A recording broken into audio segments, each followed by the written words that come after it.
where my strange journey has taken me. And it started when I was 11. Actually, I can hardly believe that sometimes, but it did.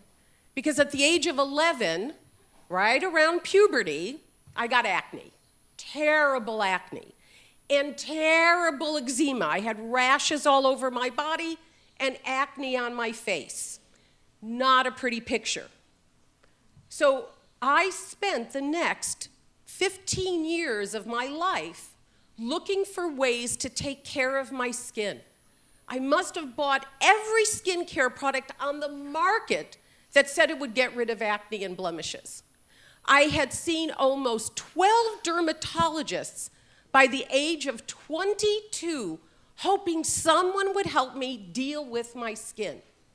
And what inevitably happened is my skin not only didn't get better, it often got worse, painfully bad. I majored in science in university, and I guess to cover up my acne, I got pretty good at doing makeup, and how I paid for my university was as a makeup artist. I got lots of jobs doing makeup. I was in Washington, D.C. and New York City at the time.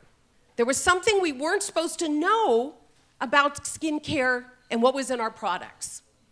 I'll never forget the first time I saw what was in the ingredients in the products I was using.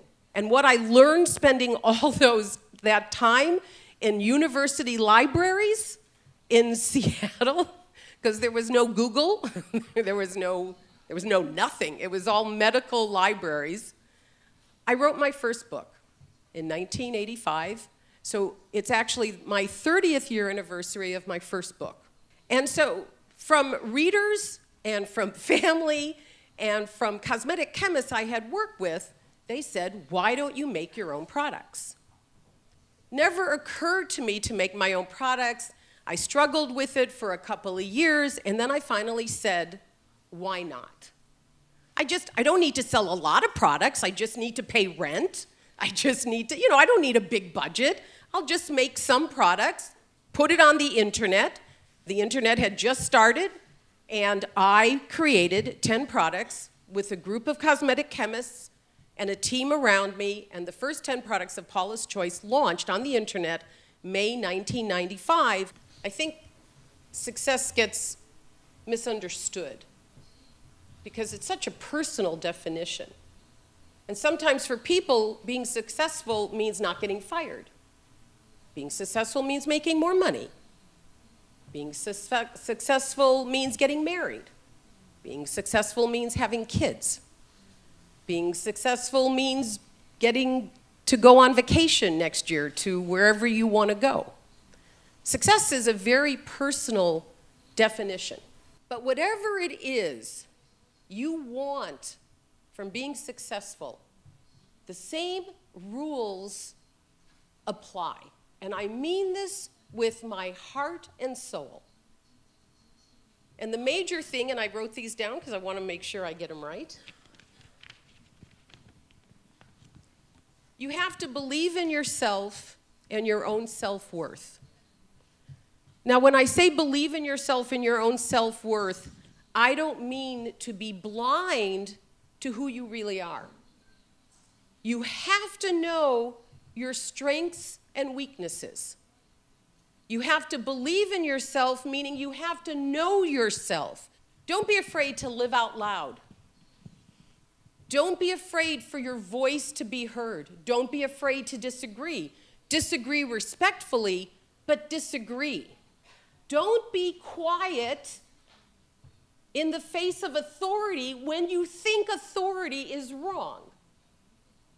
Business is not about agreement. Business is about problem solving. Business is about the flow of ideas. Surround yourself with people who want a flow of ideas. Live out loud. Don't worry about making mistakes. I can't tell you how important that is. People are so afraid of making mistakes.